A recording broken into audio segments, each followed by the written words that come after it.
welcome back. My name is Rachel. I'm the Free Enterprise Institute Programs Manager at the Dr. Pepper Museum, and I am almost done with a series all about how you can make your own victory garden using recycled materials and things you find at home, specifically soda trash. And so all kinds of bottle reusing, which is a great way to help the environment and reduce your waste, but also help your garden in the aesthetics of your home and basically have something fun to do and get your hands dirty while we're keeping ourselves and our community safe at home. And so today we are going to be making a at-home compost bin, yay!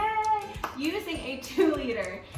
So you're gonna need a 2-liter and a couple of other things that I'll bring up as I do it. So first of all, I'm using a Dr. Pepper 2-liter. I've already cut the top off because I was having a little difficulty doing it on camera.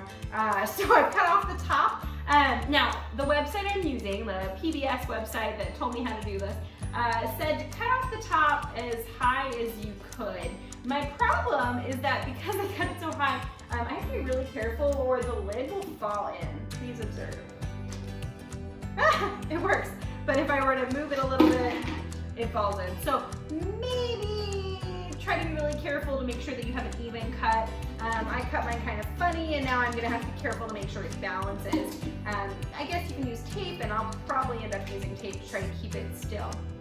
But I have my bottle now, and so this is going to be used as a compost bin. Now, compost is a great way to reuse your own waste, not your own waste, produce and things that you create in your kitchen and aren't using. You were going to throw it away anyway. Why not do it in a way that can help your garden? And so,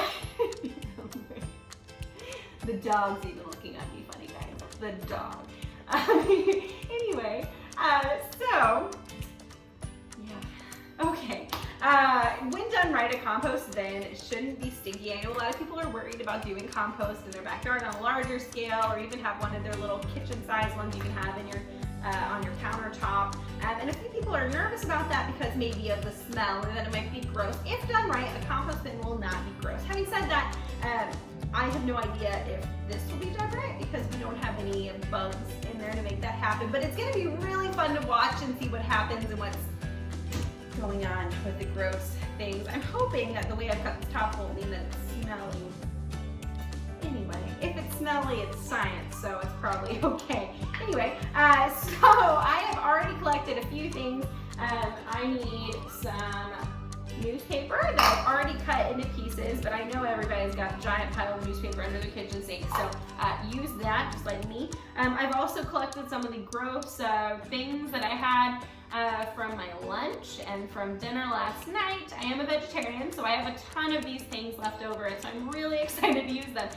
This is a nasty combination of mushrooms that were too old to use, gross bits of like bottom of a bok choy, maybe the like dried up parts of some green onion. I don't know what that stuff is. And it's all mixed together with some delightful coffee grounds from my second coffee of the day. So it actually doesn't look that bad, right? You'd eat that.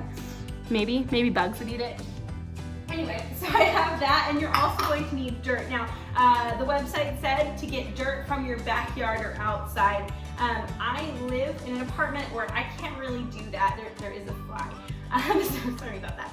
That's probably a bad sign. It probably smells. Anyway, like I said, if you've done right, it shouldn't smell. So, anyway, it does say to use not potting soil, but just dirt from outside. Having said that, I don't have dirt from outside without like pulling up grass or plants, and I certainly don't want to make anybody in my apartment complex or my landlord upset by that, and I want to be respectful of them. So I am going to use potting soil that I already have. So I don't know how that will affect this. If you do know, please comment and I'll let you know if it works or not. And so since this is a starter, you're going to want to mix some potting soil first.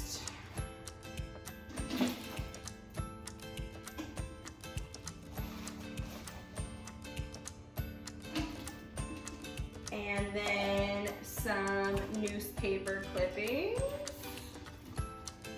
Okay. And then some of your gross stuff. So, I don't know, I'm just gonna touch it. You might want to use a spoon. I'm regretting using my hand and I'm going to have to wash it right now. All right. It's not so bad. Maybe you're supposed to use fresh trash and I just wasn't paying attention. Ew. Anyway, okay. So I've done that and I have a gross combination of soil and then a layer of newspaper and then a layer of gross produce leftovers. And now I'm going to do another layer the same way. Again, I've never done this. I'm just reading the instructions online. It also said that you can poke holes in the top, which now, now I'm thinking I should have done that beforehand, so I'll do that in a second. It smells so bad. I worked at a few zoos and you know, you're supposed to tell people that if you're done right, it won't smell bad. But I gotta tell you, this smells really bad. Mushrooms are just really gross when they're gross, you know? The dog is super interested in this one, so that's good. Okay, layer of that, and then one more nasty layer of leftovers. I am really excited. I have always wanted to get one of those little countertop compost bins, though I have a feeling that they really seal in the gross smell that, again, is not supposed to happen according to my my sources. Okay, so now one thing you might want to do that I'm now realizing in my, you know, afterthought is cut the label off so you can keep watching what happens, and so I'll make sure to do that. It really smells. It's because of the mushrooms. Maybe you're not supposed to put mushrooms in there. I'll look that up and have Gracie update you on that on the social media. So I put the lid back on. Oh, I might want to poke a hole in it. It did say to poke holes in it. Hold on. Jeez, put that over there. I don't think I have particularly stinky trash.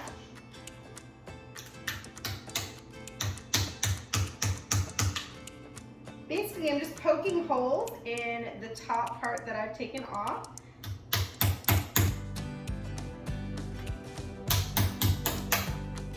I may not have read the instructions right. We'll find out. This looks harder than it should be. We'll put a link to the instructions on there, and you can try your own. Maybe don't put stinky mushrooms in there. That's something I'm quickly learning. All right, so we're supposed to watch this and see and continue to make layers and then turn it and help it mix and get nice grow. There's somebody in the hallway. Please excuse Eleanor, she's having a and then, you know, I really don't know what I'll do with my really great dirt that I create out of this compost bin. I'm sure it will end up becoming fabulous fertilizer.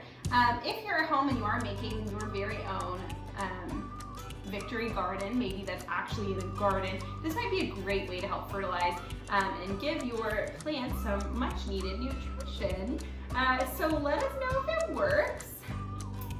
I'll see if mine works. I'm really excited about this, and now this smells really getting to me and I'm having a little bit of less enthusiasm. So yeah, we have one more awesome activity for you all about Victory Garden. So I'll see you next time.